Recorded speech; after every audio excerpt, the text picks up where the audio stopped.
Motion park. आइए चलिए हम आज मोशन पार्क में घूमेंगे, ठीक है। तो मोशन को हिंदी में गति कहते हैं। अब गति मतलब हम किसी कहीं पर स्थिर है और वहाँ से कहीं और गए, मतलब किसी जगह और पे गए तो हमने वहाँ पे मूव किया, चले ना, तो उस चीज़ को हम गति कहते हैं, ठीक है। अब गति के भी कई प्रकार होते हैं, तो आज हम गति के प्रकार देखेंगे, ठीक है। तो गति का एक प्रकार ऐसे वर्तुल गति होता है। वर्तुल गति को इंग्लिश में सर्कुलर मोशन बोलते हैं। इसे हम क्यों कहते हैं सर्कुलर मोशन? क्योंकि ये गोल गोल घूमता है और इसमें गति होती है, ठीक है। आए समझ? अब चलो हम चलते हैं दूसरी गति को देखने, मतलब गति का एक प्रकार देखने। ये कौन सी गति है? दोलन गति। हाँ, दोलन गति। झूला देखा है कभी? झूला अपनी आगे जाता है, पीछे जाता है, अपनी जगह पर ही बार बार आता है ना, आगे पीछे करता है। और घड़ी देखिए कभी? पेंडुलम जो होता है वो हिलता है। उसी प्रकार ये भी एक गति होती है कि वो अपनी जगह से दूसरी जगह पे जाता है और दूसरी जगह से वापस अपनी जगह पे जाता है, ठीक है।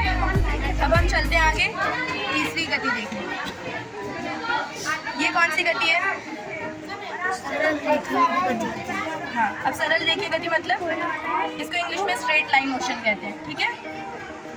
इसमें क्या होता है कि किसी सीधी सड़क पे हम सीधे सीधे जा रहे हैं, ठीक है। जैसे आप वहाँ से आए, हम सीधे सीधे चलते आए, तो इसको हम स्ट्रेट लाइन मोशन कहते हैं, ठीक है। जैसे अब गाड़ी है, सीधी सड़क है, उस पर वो सीधे सीधे गाड़ी चलती जाएगी, तो इसको क्या कहेंगे हम? हाँ, स्ट्रेट लाइन मोशन। अब गति के भी 3 नियम होते हैं। पहला नियम हम वहाँ पे देखेंगे। इससे पहले हम ये जान लें कि ये गति के जो 3 नियम हैं वो किसने बनाए हैं।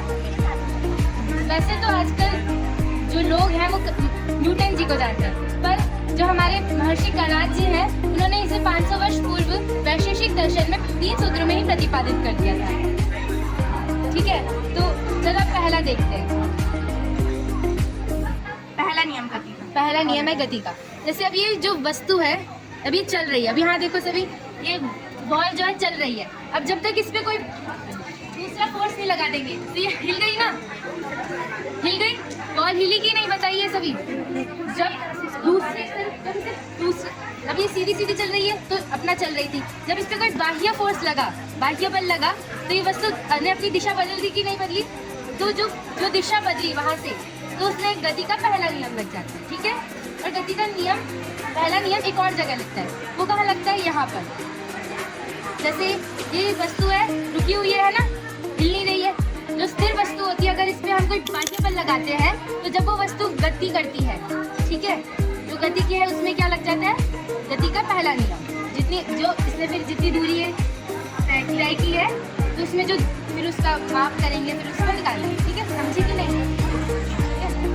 अब दूसरे नियम को सीखते हैं, ठीक है। दूसरा नियम ऐसा होता है, जैसे ये 2 बॉल है, ठीक है,